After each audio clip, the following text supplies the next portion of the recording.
Buen día, Misión Ixtapaluca. Buen día, hermanos en Cristo, amigos que nos acompañan.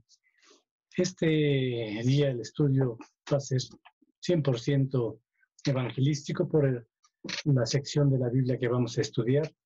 El tema, pues, se enfoca en un proceso evangelístico. Así es de que vamos a comenzar con una anécdota. Se dice que un pastor andaba por el sur de los Estados Unidos compartiendo el Evangelio y consiguió permiso para predicar en una prisión. Tenía un amigo en esa ciudad y el hijo de su amigo lo acompañó a la prisión. Este joven no era cristiano. Después de su predicación, el joven le dice al predicador: oiga, eso estuvo formidable. Una predicación como esa debe haber impactado a estos prisioneros. Y el predicador le pregunta al joven: ¿te impresionó a ti? Y le responde el joven: pero es que usted estaba predicándole a los prisioneros, ¿no? Dice: yo estaba predicando el Evangelio de Cristo y ese es para todos. Todo mundo lo necesita, todos lo necesitamos. Y bueno, algo semejante pasó con Noé. Compartió, vamos a llamarle, el Evangelio a la gente y bueno, lo impactó en ellos. Sabían que era para ellos, pero les ganó más sus propios razonamientos. Así es de que antes de entrar de lleno al estudio, vamos a escuchar una alabanza, vamos a unirnos a ella si gustan, si se puede, si es posible. Y pues está hablando acerca de el nombre del Señor Jesús, un nombre de Dios, a fin de cuentas, su nombre que tiene que ser levantado y pues reconocer cómo Él deja el trono, viene al mundo, sufre y paga por nuestros pecados y regresa en esa resurrección, regresa al lado del Padre y está listo para enviar a su Espíritu Santo para que more en nosotros. Y bueno, a fin de cuentas, el Señor Jesucristo viene siendo, como el título de hoy, nuestra arca, el arca de la salvación. Así es de que, adelante, vamos a escuchar. Vamos a decirle: Señor, tu nombre levantaré, Señor. ¿Estás listo? Tu nombre levantaré.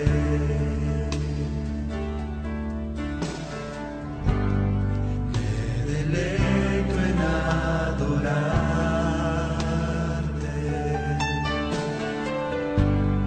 Te agradezco que en mi vida estés, que vinieras a salvar. Una vez más, tu nombre levantaré. Tu nombre levantaré. Me deleito en adorar. Te agradezco que en mi vida estés. Te agradezco que en mi vida estés. Que vinieras, Señor, que vinieras a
las mujeres, canten al Señor conmigo.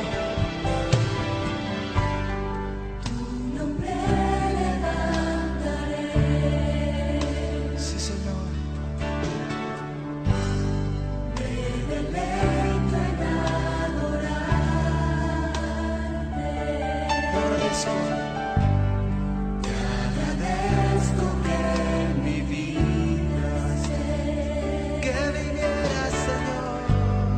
que vinieras a salvar. Ahora los hombres conmigo, levantemos nuestras manos y nuestra voz.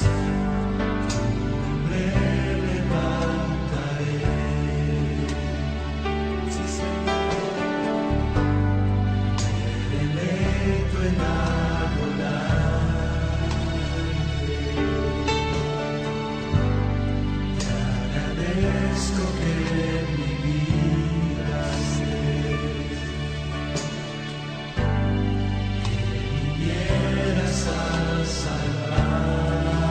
No levanten tu voz y dile. Detrás del trono para mostrarnos la luz, de tu trono a la luz, y video a pagar, de la cruz a morir, de la muerte a tu trono, tu nombre levantaré. Detrás del trono para mostrarnos la luz, de tu trono a la luz, y mi deuda pagar, de la cruz a morir, de la muerte a tu trono, tu nombre levantaré.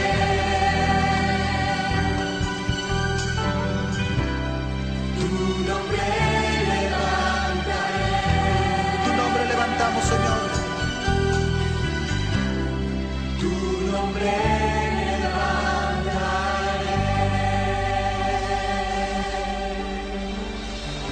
Sí, Señor. Sí, Señor.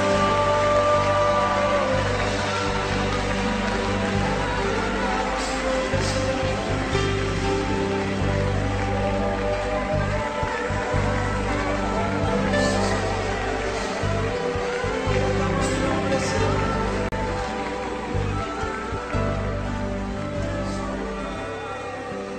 Bien. Pues sí, esta vez vamos a tocar 3 capítulos, 4. Capítulo 6, lo que resta, lo que nos faltaba estudiar de la vez pasada. Capítulo 6, capítulo 7, capítulo 8 y parte del 9 también. No los vamos a leer todos, solamente voy a hacer referencia a lo que hablan esos capítulos.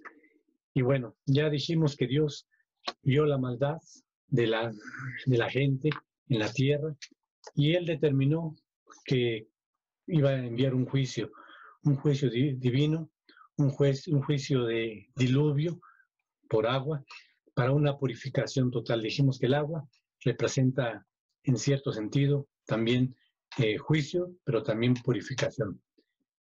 Dios llama a Noé, vio en él algo que era su corazón, no tanto sus obras, sino un corazón dispuesto, disponible para Dios, y halló gracia a los ojos de Dios.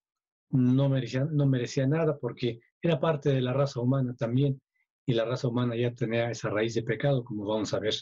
Pero este hombre tenía un corazón dispuesto para Dios y disponible para Dios, y decidió obedecer. Y Dios le llama para que haya un nuevo comienzo en la tierra, le ordena construir un arca con unas características muy específicas. Esas características son respetadas por los constructores. Los constructores pues fueron Noé y sus hijos. Dios le anuncia que viene un diluvio, mucha agua, con lo que todo quedará bajo las aguas, morirá todo ser humano, morirá toda bestia, todo animal. Si nos vamos al libro del Génesis, donde nos quedamos, capítulo 6, versículo 18, también allí nos habla de que Dios iba a establecer un pacto. Es un pacto de gracia. Dice así: mas estableceré mi pacto contigo y entrarás en el arca, tú, tus hijos, tu mujer y las mujeres de tus hijos contigo. El pacto era con Noé. La gracia era para él y para su familia. Él fue el que halló gracia, no su familia, pero Dios tuvo esa misericordia para con su familia. Eso no significa que cuando uno acepta a Cristo y entrega su vida al Señor, ya toda la familia en automático se va. Es solamente una muestra de la misericordia de Dios para sus planes y propósitos de repoblar la tierra. Lo mismo en el capítulo 9, versículo 9, le repite esa promesa, ese pacto. Dice así: he aquí yo establezco mi pacto con ustedes y con sus descendientes después de ustedes. Entonces, una vez terminada el arca, Dios establecería un pacto. Algunos teólogos mencionan que ese pacto pudo haber sido de cortar lo que usaban las civilizaciones antiguas, pueblos antiguos. Se cortaba un pacto. Se llamaba cortar pacto porque ya sea que cortaran una parte en su cuerpo, mezclando sangre o derramando sangre sobre copa, y de parte de los dos grupos, de los dos líderes del grupo, y bebían mezclada con vino o con agua como señal del pacto. No nos dice la Biblia, aquí dice que establecerá un pacto nada más, pero puede que sea algo semejante, lo vamos a ver un poco más adelante, lo vamos a mencionar. Hace un pacto con Noé. Recordemos que pacto también se puede decir, hizo una alianza con Noé, o un convenio, o un testamento. Es lo mismo que Antiguo Testamento y Nuevo Testamento. Antiguo pacto, nuevo pacto, antigua alianza, nueva alianza, antiguo convenio y nuevo convenio. El acuerdo es que deberían entrar Noé, su esposa, sus hijos y las esposas de sus hijos. De todo ser vivo que no tenía que ir a buscar Noé, Dios se los trajo, debe llevar una pareja de cada uno para establecer la continuidad de la vida, aún la vida animal. Y le ordena traer suficiente alimento tanto para los animales como para él y su familia. Regresamos a Génesis 6:22 y vemos dos menciones acerca de Noé. El primero, en 6:22, dice así: y lo hizo así Noé, hizo conforme a todo lo que Dios le mandó.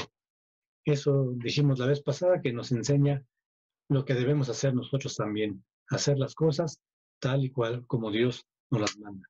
Dios vuelve a reconocer su obediencia en el capítulo 7, versículo 5, que dice: e hizo Noé conforme a todo lo que le mandó Jehová. Él fue 100% obediente. Bueno, sigue diciendo, en el capítulo 7 se recopilan las instrucciones que Dios le da a Noé, aclarando acerca de los animales limpios y no limpios que debería introducir en el arca, 7 parejas de cada uno, y de los no limpios solamente una pareja. En el capítulo 7, versículo 4, Dios le menciona a Noé el momento en que iniciaría el diluvio y el tiempo que iba a durar. Dice así, después de que ya el arca está terminada: porque pasados aún 7 días, yo haré llover sobre la tierra 40 días y 40 noches, y raeré sobre la faz de la tierra a todo ser viviente que hice. Bueno, aquí podemos ver cómo Dios le da los tiempos, que especifica. Después de esto, ahora ya está tu arca terminada, el arca, bueno, pues van a pasar 7 días y luego 40 días y 40 noches de lluvia continua, donde es lluvia, pero aparte las fuentes de la tierra también estarían brotando agua, de manera que se inundaría toda la tierra. Bien, de nuevo, dijimos, Dios le reconoce a Noé su obediencia, que le ha cumplido tal y como Dios le ha mandado. Y bueno, se narra también el aumento de las aguas. Sería cosa de que ya después cada uno de ustedes lea con calmita cada uno de esos capítulos 6, 7, 8 y 9. Ahí se nos narra entonces el aumento, cómo aumentaron las aguas hasta cubrir el monte más alto, dice en la palabra. Y bueno, ahí se nos narra qué tanto crecieron las aguas. Dice el capítulo 7, versículo 20, bueno, 19 y 20. Y las aguas subieron mucho sobre la tierra, y todos los montes altos que había debajo de todos los cielos fueron cubiertos. 15 codos más altos subieron las aguas después que fueron cubiertos los montes. Vamos a pensar en el monte Himalaya, o si quieren verlo, el Popo, ya con eso sería una buena referencia. Imagínense, 15 codos, que viene siendo 6.75 metros más arriba del Popo, hasta ahí subieron las aguas. Y si fue el monte Everest en los Himalaya, pues imagínense todo lo que subieron las aguas. Con eso terminó todo tipo de vida. Termina la vida de todo ser viviente, tanto humano como animal. Esa palabra que dice en Génesis 6, 17, dice así: He aquí que yo traigo un diluvio de agua sobre la tierra para destruir toda carne en que haya espíritu de vida debajo del cielo. Todo lo que hay en la tierra morirá. Ese término espíritu de vida, más bien en el hebreo está hablando de aliento. El aliento, porque está cubriendo a seres humanos y animales. Recordemos que los animales no tienen espíritu, tienen alma nada más, son ánimas vivientes, pero el ser humano tiene un espíritu a imagen y semejanza de Dios, que está sin Cristo, está anulado, pero ese término, en todo lo que hay espíritu, en el hebreo habla de aliento. Bien, Dios continúa con su plan, mandando un viento que hace descender las aguas, cierra las fuentes de las aguas, tanto de arriba como de abajo, y el arca reposa. Noé envía un cuervo que va y viene y no encuentra dónde reposar, hasta que seguramente, no lo especifica la Biblia, pero seguramente no regresa, y eso ya le da un indicio a Noé de que las aguas están decreciendo. Recordemos que los cuervos son animales carroñeros y seguramente había mucho alimento para él en ese momento. Bien, luego envía una paloma que también va y viene, y llega un momento en que regresa con una rama de olivo en su pico, la vuelve a enviar y no regresa, lo que indica que la tierra está seca y es posible que salgan ya. Capítulo 8, versículo 20 dice así: Y edificó Noé un altar a Jehová, y tomó de todo animal limpio y de toda ave limpia, y ofreció holocausto en el altar.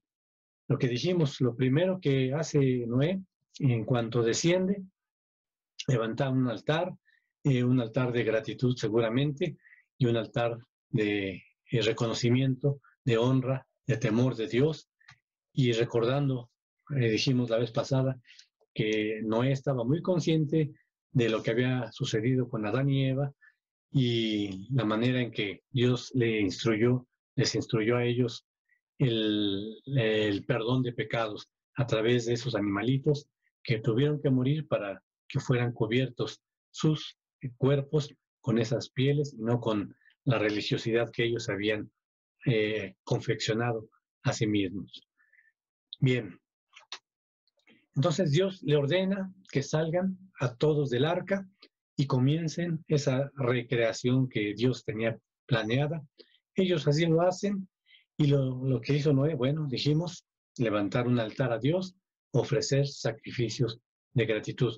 Dios los recibe con mucho agrado, porque conoce el corazón de Noé, le agradece esa acción a Noé, pero Noé sobre todo estaba agradeciendo a Dios por haberle permitido subir, permanecer en ese vehículo de salvación, y Dios le declara que no va a haber un juicio, es el pacto que hace, un pacto de gracia.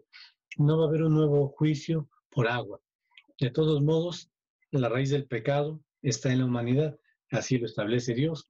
Aquí en el capítulo 8, versículo 21. Y percibió Jehová olor grato, y dijo Jehová en su corazón: no volveré más a maldecir la tierra por causa del hombre, porque el intento del corazón del hombre es malo desde su juventud, ni volveré más a destruir todo ser viviente como lo he hecho. Bien, entonces, ese es el pacto de gracia que hace con Noé y con su descendencia. Dios le va a permitir a la humanidad continuar disfrutando de la tierra, de sus frutos, pero en su momento va a ser un llamado de arrepentimiento y un llamado de que se confíe, se entregue la vida a quien será más bien el único y suficiente Señor y Salvador, representado primeramente por tipos. El arca de Noé es un tipo o un símbolo de la persona del Señor Jesús. En su momento se iba a manifestar este Salvador, y entonces el arca viene a representarlo en ese tipo. Bien, ese es a grandes rasgos, porque les digo, son 4 capítulos que tendremos que leer con detalle, pero ese resumido es el relato del diluvio universal. Lo que vamos a ver ahora es la aplicación espiritual práctica para nuestras vidas, y vamos a comenzar con esto. La principal enseñanza es muy relevante. El arca de Noé, como hemos dicho, representa la persona del Señor Jesús. Eso quede claro. El arca representa la persona del Señor Jesús. Ejemplo, hay un juicio de parte de Dios. ¿Quiénes se van a salvar? Solamente los que estén en el arca. Dios ha anunciado a futuro, va a venir un juicio también. ¿Quiénes se van a salvar? Solamente los que estén en Cristo. No dice los que estén en X, Y o Z religión. No menciona ninguna religión. Siempre habla de la persona del Señor Jesús. El Señor Jesús siempre lo dijo también. Y yo soy el camino, yo soy la verdad, yo soy la vida. Nadie va a ir al Padre si no es por mí. Así es de que no hay otro camino, no hay otra forma, no hay otro vehículo de salvación, solamente la persona del Señor Jesús. No es la religión, no son las buenas obras, no es un estilo de vida bueno, agradable, muy aparentemente santo, sino la persona, una relación. El Señor Jesús no es religión, es una relación. Así es de que esa es la principal enseñanza. Ahora tenemos la segunda enseñanza. Vámonos al capítulo 6. Vamos a regresar al capítulo 6. Capítulo 6, versículo 14. Recordemos que hemos dicho que cuando Dios menciona algo, no es algo que se le salió decir o lo dice porque sí. Es porque tiene un propósito para nosotros, una enseñanza para nosotros. Capítulo 6, versículo 14 dice así: hazte un arca de madera de gofer, harás aposentos en el arca y la calafatearás con brea por dentro y por fuera. Bien, ¿cuál es la madera de gofer? Bueno, la madera de gofer es lo que ahora conocemos como el ciprés. Los que saben de maderas han dicho que el ciprés es una de las maderas más incorruptibles que existe. Resiste insectos, resiste hongos, puede durar 1000 años o más. De hecho, en Irán existe un ejemplar que, dicen ellos, tiene más de 4000 años de edad de ese trozo de madera o lo que sea. Entonces, la madera de gofer es el ciprés, una madera incorruptible prácticamente. ¿Por qué nos quiso decir Dios ese ese término específico, madera de gofer. Podría haber dicho, toma madera y haz un arca, pero especificó madera de gofer. Bien, la incorruptibilidad de la madera. Para empezar, la madera representa la humanidad del Señor Jesús y la incorruptibilidad representa la santidad del Señor Jesús. Recordemos que cuando Dios manda que se haga el arca de la alianza, que es, recordemos lo que estaba en el tabernáculo, en la tienda de campaña que era movible, era madera forrada con oro, que también la madera representa la humanidad del Señor Jesús y el oro representa su divinidad o su realeza. Así es de que aquí también la madera representa la humanidad del Señor Jesús y la incorruptibilidad representa su santidad. Él en toda su vida, que el ministerio que estuvo aquí en la tierra, desde niño aún, no conoció, no practicó el pecado en ninguna de sus formas, ni en pensamiento, ni en intención, ni en palabra, ni en acción, ni en omisión. Ponemos dos ejemplos. Primera carta de Pedro, capítulo 2, versículos 21 al 25. Primera de Pedro 2, 21 al 25. Dice así.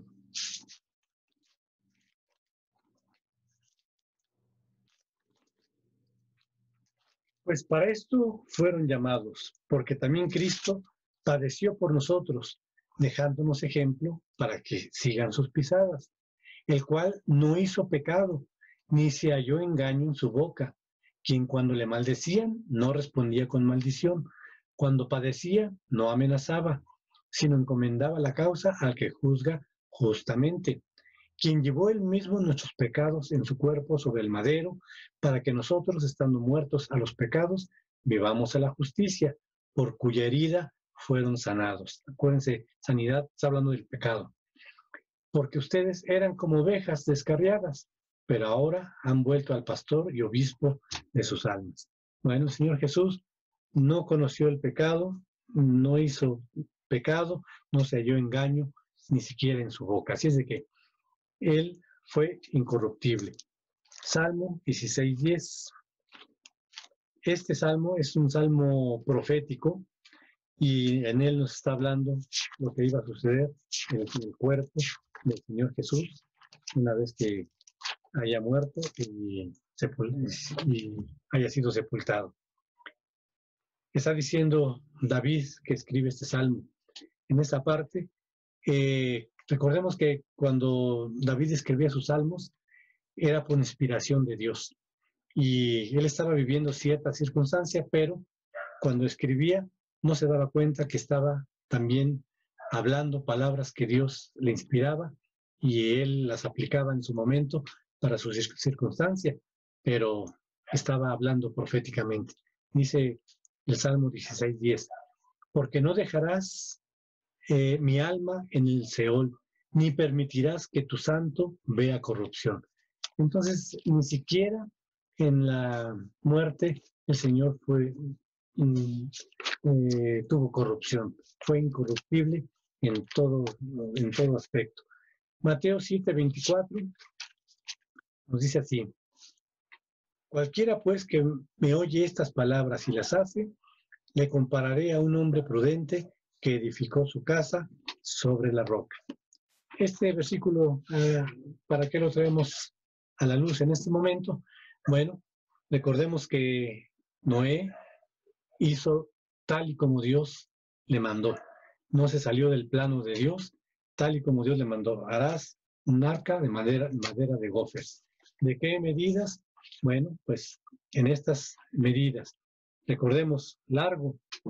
Saqué las conversiones de los codos a los metros. De largo el arca tenía 135 metros. De ancho tenía 22.5 metros. De alto tenía 13.5 metros. La ventana estaba a un codo, o sea, a 45 centímetros de altura. Estaba en 3 niveles por dentro, por lo tanto, cada nivel correspondía 4.5 metros de altura en cada nivel. Y las aguas, dijimos, que reposaban, más bien las aguas que cubrían los montes, eran 6.75 metros. Bueno, entonces dijimos que Noé, así como dice este versículo de Mateo, que debemos construir sobre la roca, y la roca, otra simbolismo, la roca es Cristo. Debemos construir, y cuando edificamos sobre nuestra casa, nuestras vidas espirituales, sobre la roca que es Cristo, debe ser bajo especificaciones que Él nos ha dado, no bajo ideas humanas, no bajo añadiduras humanas a las palabras de la Biblia, no meter tradiciones. El Señor Jesús, en otra parte de la Biblia, en un evangelio, dice, ustedes, hablando a los fariseos, ustedes les enseñan a los hombres tradiciones de hombres y diciéndoles que son mandamientos de Dios. Y realmente no es así.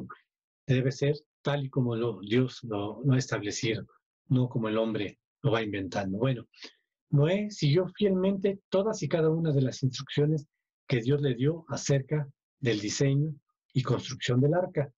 Y Dios nos ha dejado ahora a nosotros su palabra para que sigamos a su manera y no a nuestra manera las indicaciones.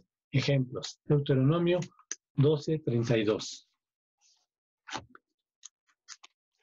Dice así.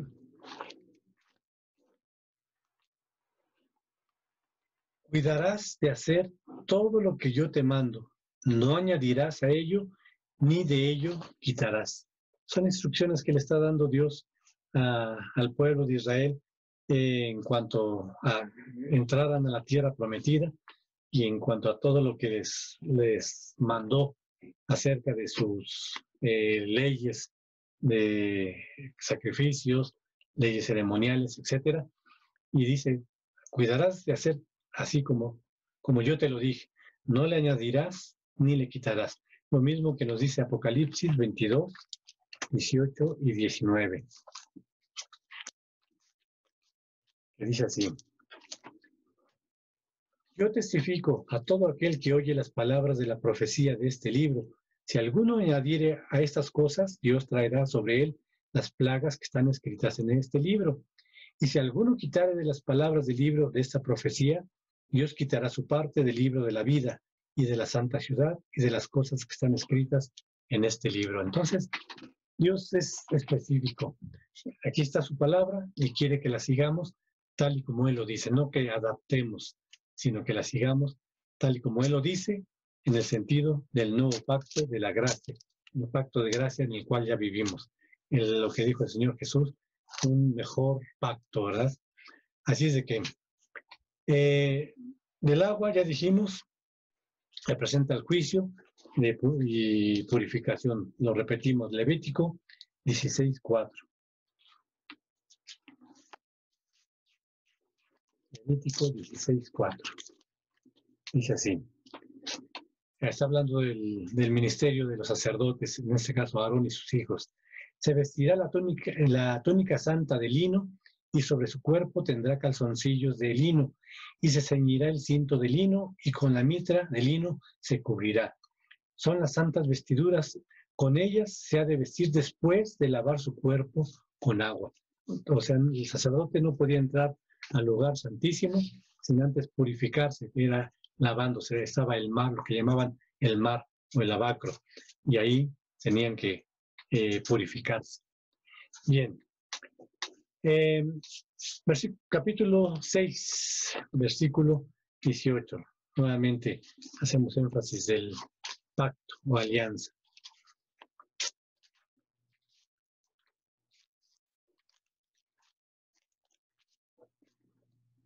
Repetimos, dice, mas estableceré mi pacto contigo y entrarás en el arca tú, tus hijos, tu mujer y las mujeres de tus hijos contigo. Dios iba a hacer este pacto, esta alianza, este convenio, este testamento de gracia con Noé, acerca de no repetir esta destrucción del mundo con agua. Claro, no dijo nada acerca del fuego. Vamos a ver Malaquías 3:2. Malaquías 3:2.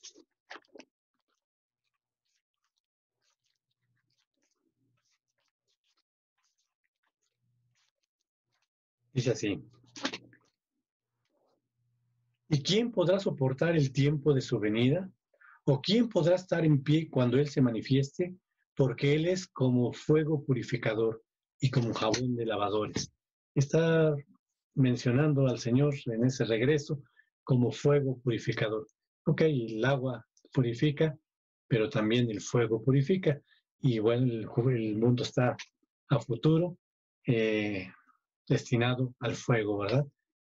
Bien, la parte de Noé sería fructificar y multiplicarse, no solamente humanamente hablando, sino espiritualmente hablando también. Algo semejante a lo que el Señor Jesús dijo en Mateo 28:19. Vamos a Mateo 28:19, que dice así: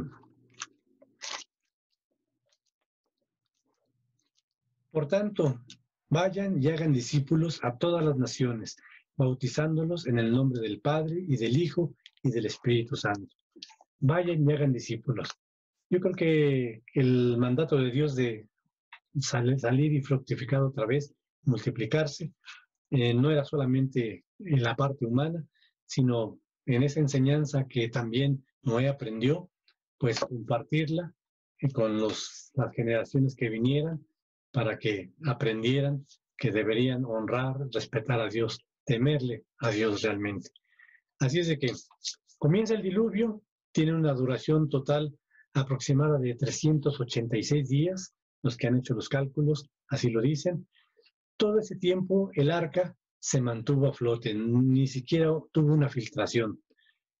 Sus pasajeros estuvieron a salvo, los humanos y los animales también. Tal vez alguna que otra ola en esos vientos que movían el mar, tal vez alguien se resbaló y cayó, pero cayó dentro del arca. A veces pensamos que en alguna de las fallas que tenemos, de los pecados que cometemos, que hemos perdido la salvación, pero tenemos que entender este mismo principio. Si estamos en Cristo, estamos en el arca, a lo mejor vamos a caer en cierto momento un resbalón, pero en el arca. Y el Espíritu Santo se encargará de levantarnos y de traernos de regreso como hijos pródigos. Así es de que todos los pasajeros estuvieron a salvo y nadie cayó fuera del arca. Si alguien se cayó, fue dentro del arca. El famoso versículo de 2 Corintios 5:17, que debe ser un versículo ya de memoria para muchos cristianos. De modo que si alguno está en Cristo, en el arca, es nueva criatura. Las cosas viejas pasaron, el mundo fue juzgado, el pecado fue juzgado en Cristo, todo es hecho nuevo. Ahí estamos en una nueva recreación. Fuimos recreados, nacidos de nuevo. Colosenses 3:1-4, pues podríamos decir que también nos anima a entender ese principio. Colosenses 3:1-4 dice: si pues han resucitado con Cristo, busquen las cosas de arriba, donde está Cristo sentado a la diestra de Dios. Pongan la mira en las cosas de arriba, no en las de la tierra, porque han muerto y su vida está escondida con Cristo en Dios. Hasta el 4. Cuando Cristo, su vida, se manifieste, entonces ustedes también serán manifestados con Él en gloria. Bien, esta parte de que nuestra vida está escondida en Cristo, cuando uno está escondido es porque busca cierta seguridad. Bueno, podemos cambiar esa palabra. Nuestra vida está segura en Cristo, estamos en el arca, mientras estemos en el arca, estamos seguros, estamos firmes, y a lo mejor ahí puede pasar algo, pero un resbalón, pero estamos en Cristo y podemos levantarnos nuevamente. 7 veces cae el justo, dice la Biblia, y de todas ellas se levanta. Bien, lo interesante es que cuando Dios manda a Noé que entre en el arca, algunos teólogos están diciendo que esa forma de expresar en el hebreo, en el Antiguo Testamento, cuando Dios le dice a Noé, entra en el arca, prácticamente es como si Dios estuviera dentro del arca y le estuviera diciendo a Noé, entra, ven, entra al arca.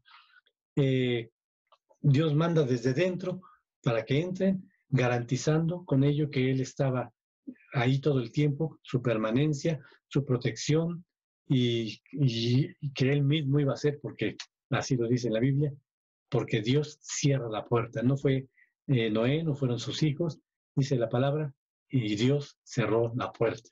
Cuando ya terminaron el arca, 120 años de construcción del arca, 120 años de predicación de la palabra, nadie le hizo caso, nadie le creyó. Entonces dijo Dios, bueno, es el momento. Nadie quiso, no aprovecharon, estaba disponible el arca, estaba la puerta abierta. Jesús dijo, yo soy la puerta, el que por mí entrare será salvo, hallará pastos, será salvo. Pero no quisieron.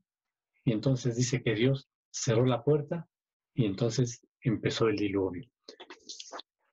Bien, lo que es relevante es la fecha en que el arca reposa sobre la región del monte Ararat. A lo mejor otra vez decimos, son cosas que decimos, bueno, y pues, ¿qué tiene que nos diga la fecha, verdad? Pues bien, en el capítulo 8, versículo 4, Dios nos dice algo muy específico. Y reposó el arca en el mes séptimo, a los 17 días del mes, sobre los montes de Ararat. Y uno lee eso y dice, bueno, pues, qué bien, ya me dijo la fecha. ¿Y eso en qué me ayuda? Pues es algo muy específico que Dios quería que entendiéramos. ¿Por qué? ¿Cuál es el mes séptimo? El calendario judío tiene dos formas de manejarse, ellos lo manejan de dos maneras. El primer mes en el calendario judío es el mes Tishrei, que viene siendo septiembre-octubre. Pero también ellos cuentan como el séptimo mes, partiendo de ese mes hacia adelante, que viene siendo lo que en su calendario es el mes de Nisan, que viene siendo entre las fechas de marzo y abril. Bueno, y ya una vez que sabemos eso, ¿en qué nos ayuda? Bueno, precisamente, dice, reposó el arca en el mes séptimo, o sea, en el mes de Nisan, entre los meses de marzo y abril. A los 17 días del mes, que viene siendo 3 días después de la Pascua. En otras palabras, el Señor Jesús murió en la Pascua y resucitó 3 días después. ¿Qué nos está diciendo Dios en este pasaje de Génesis? Nos está hablando de una victoria. Nos está hablando de que el Señor Jesús reposó del juicio que tuvo que pasar por nosotros y nos está dando un nuevo comienzo, un nuevo nacimiento, una nueva vida en un nuevo pacto. Éxodo 12:2 nos habla acerca del día en que para el judío era su año nuevo, ¿verdad? Que es los meses de septiembre y octubre. Éxodo 12:2 dice así: este mes les será principio de los meses, que era el mes Tishrei, en septiembre y octubre más o menos, abarca esos 2 meses. Será principio de los meses para ustedes, será el primero de los meses del año. Es el año nuevo judío en esos meses, pero como les digo, ellos también cuentan de ese mes hacia adelante, el séptimo mes, viene siendo el mes Nisan, y a los 17 días, después son 3 días después de la Pascua, el día que el Señor Jesús resucitó. Romanos 6:4.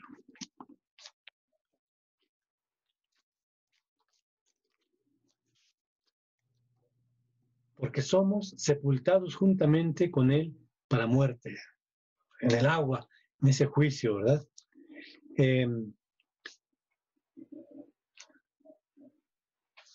Somos sepultados juntamente con Él para muerte por el bautismo, a fin de que como Cristo resucitó de los muertos por la gloria del Padre, así también nosotros andemos en vida nueva. Es un juicio que el Señor Jesús tuvo que soportar en lugar nuestro, pero ahora nos da una una nueva vida a nosotros. Es como si nosotros hubiéramos pasado por ese juicio. Él tomó nuestro lugar y nos atribuye su santidad a nosotros, se toma nuestro pecado, Él paga y nos dice, mira, es como si tú ya hubieras pasado por este juicio. Yo lo pasé, pero como si tú lo hubieras pasado. Ahora tú tienes vida nueva en mí. Bien, eso nos lleva a entender algo.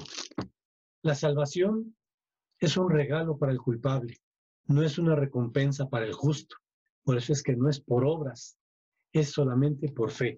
¿Qué es lo que provocó la fe? Si nos vamos a Hebreos 11:7, que lo leímos, me parece, la vez pasada, dice así: por la fe, Noé, cuando fue advertido por Dios acerca de cosas que aún no se veían, con temor preparó el arca en que su casa se salvase, y por esa fe condenó al mundo, y fue hecho heredero de la justicia que viene por la fe. Su justicia no vino por sus obras, ni por su vida, ni aun por un corazón bueno que tenía. Vino porque le creyó a Dios. Fe es creerle a Dios. La fe agrada a Dios, dice la palabra. Y él le creyó todo. Noé no sabía cosas que no se veían en ese momento. Dios le habló de un diluvio, como dijimos la vez pasada. En ese tiempo no llovía. Dice que la tierra era regada por un vapor que subía. Y cuando le hablan de un diluvio, pues Noé se quedó pensando, ¿y qué es eso? Mucha agua tal vez, pero ¿de dónde? Y luego le manda a hacer un arca ahí en medio de la tierra, muy adentro, muy lejos de cualquier lago o mar. Y era para que se hubiera pensado, y bueno, ¿qué caso tiene que haga un barco, un semejante tamaño aquí? ¿De qué va a servir? ¿Cómo me lo llevo hasta el mar si es que va a ser algo por agua? No, nada dijo Noé. Él creyó todo a Dios, nada le cuestionó. Y eso es fe. Esto fue lo que heredó Noé. Fue justicia. Acuérdense que la justicia es lo que Dios hizo en Cristo. Somos justificados por medio de la fe. Le hemos creído que Él pagó en nuestro lugar. Es una fe, le creímos así nada más. No tuvimos que hacer nada, solamente creerle y rendir nuestras vidas y ser obedientes, comprometernos con Él. Bien, termina la narración del diluvio en el capítulo 9. Dios le manda a poblar la tierra de nuevo, a que tomen dominio sobre el resto de la creación. Se menciona la prohibición de comer sangre, se menciona el respeto a la vida humana. Dios, entonces, aquí vemos otra vez mi idea, no es una doctrina, es una idea que yo tengo de que posiblemente es la manera en que Dios trataba con Noé. Dice, así como otras veces en la Biblia se presentó Dios como el ángel de Jehová, tal vez el Cristo preencarnado, igualmente yo creo que se presentó con Noé de la misma manera. En el capítulo 9, versículo 8 dice, y habló Dios a Noé y a sus hijos con él, diciendo. Fíjense, primero la plática había sido directamente con Noé, que seguramente el ángel de Jehová hablaba con Noé. O si quieren verlo, como dijimos la vez pasada, que hablaba a su mente, a su corazón, a su espíritu, como quieran. Yo tengo esa idea de que tenían esa relación, así como se presentó el ángel de Jehová con Abraham, pues cuando le anuncia el nacimiento de Isaac. Bien, entonces estaba Noé con sus hijos y les dio a conocer el pacto de gracia y les mostró que el arco que iba a aparecer como señal iba a ser un recordatorio donde Dios no iba a traer un juicio de ese tipo nuevamente. El arco aparece por primera vez, ¿cuándo? Luego del diluvio. ¿Por qué? Porque cambió el clima y se rompió esa capa de vapor de agua y entonces aparece el arco iris.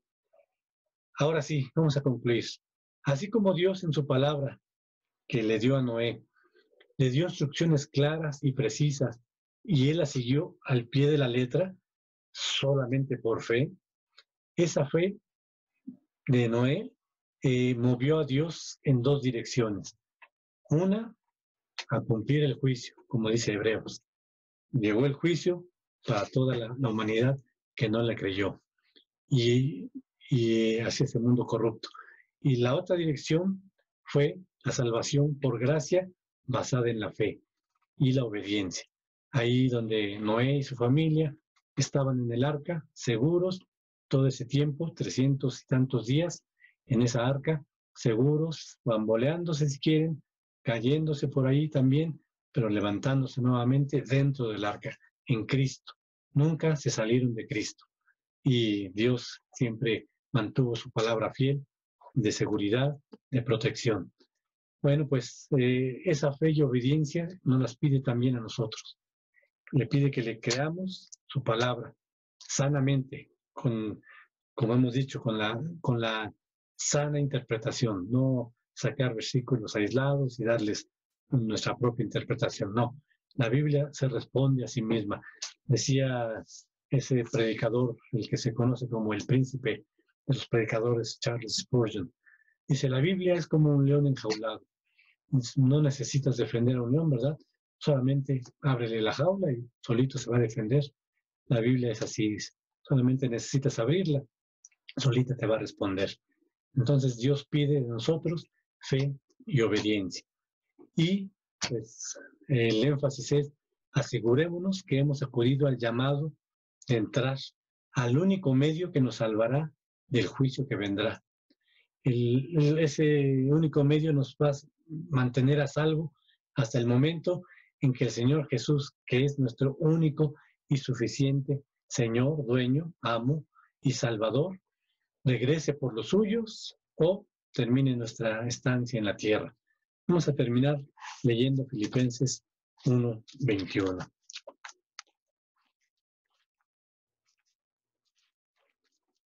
Dice así, porque para mí el vivir es Cristo y el morir es ganancia. Así es de que estamos aquí en esa tierra. Va a venir un juicio, sí, pero viene nuestro Señor también. Estamos en el arca, si estamos en Cristo desde ahorita, ya estamos en el arca. El boleto ya fue pagado, estamos en ese transatlántico de salvación, que es el Señor Jesús, estamos seguros en Él, y si morimos, pues no importa, para Él morimos. Sea que vivamos, sea que muramos, le pertenecemos, estamos dentro del arca, Él nos guarda, nos protege, Él cerró la puerta no se va a abrir hasta que venga nuevamente Él y decida que es el momento de cielos nuevos y tierra nueva. Así es de que tenemos que estar seguros si hemos acudido al llamado que ha dado Dios. Entra en el arca. Dios está dentro, dice, ven, entra. A toda la humanidad, así le dice, a ti, si no has creído en Cristo, te lo está diciendo. Ven, entra al arca. Si escuchas esa voz, estarás seguro. Si no la escuchas, la puerta se cerrará. Va a llegar un momento en que no hay más oportunidad. Y entonces tendrás que padecer todo lo que vendrá en el mundo después del regreso invisible, primeramente del Señor Jesús, cuando se lleva a los suyos. Con esto damos por terminado esta parte del estudio y primeramente Dios, nos vemos la semana que entra. Y para terminar, les dejamos este mensaje a la conciencia, donde se hace un llamado al arrepentimiento, un llamado a buscar a nuestro Señor Jesús como el único medio de salvación. Primeramente Dios, nos vemos la próxima semana. Amén. Es una pila enorme de cartas y cada día entran nuevas. Llegan entre 50 y 100 cartas diarias, principalmente de Europa y América, aunque también del resto del mundo. Se trata del correo de Jerusalén y las autoridades no saben qué hacer con ellas. Son cartas que van dirigidas a Dios en Jerusalén. Una carta venía dirigida así: el Señor del mundo, trono de gloria, séptimo cielo, Jerusalén. Algunas de estas cartas contienen pedidos de ayuda, especialmente de mujeres solitarias que buscan un marido. Otras vienen de niños que han sido abandonados. El jefe de correos ha tenido que hacer una decisión. Vamos a quemar todas estas cartas. No podemos hacer otra cosa con ellas. Esta noticia de tantas cartas enviadas a Jerusalén y dirigidas a Dios tiene que hacernos reflexionar. Que haya gente en el mundo urgentemente necesitada y que no sabe cómo hallar a Dios es lo más triste que se puede imaginar. Que haya necesidad de dirigirse a Dios es evidente. Que este ha sido el anhelo de todos los hombres de todo tiempo también es evidente. Que todo individuo se sentiría feliz si Dios le diera la respuesta que necesita también es evidente. En el libro de Job, quizá el libro más antiguo de la Biblia, se expresa el mismo anhelo. Dice lo siguiente: ¿quién me diera el saber dónde hallar a Dios? Yo iría hasta su silla, expondría mi causa delante de él y llenaría mi boca de argumentos.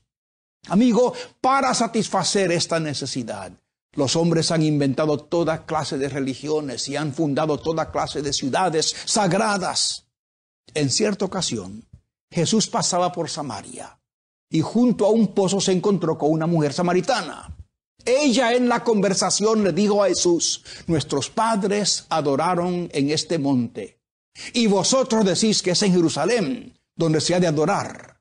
A lo que el Señor respondió: los verdaderos adoradores adorarán al Padre en espíritu y en verdad, porque también el Padre, tales adoradores, busca que le adoren. Amigo, Dios no está circunscrito a ningún lugar, a ninguna organización, o a ningún orden, o a ninguna religión. Si se tratara de describir el lugar donde se halla, habría que decir que se le halla en el lugar de la necesidad de uno. Se le halla en el corazón del arrepentido. Se le halla en el dolor del humilde. Y más que todo, se le halla a los pies de la cruz de Cristo. Él, mi amigo, mi amiga, está ahora mismo tocando a la puerta de su corazón. Ábrale la puerta y déjelo entrar. Él quiere ser su seguro y eterno Salvador.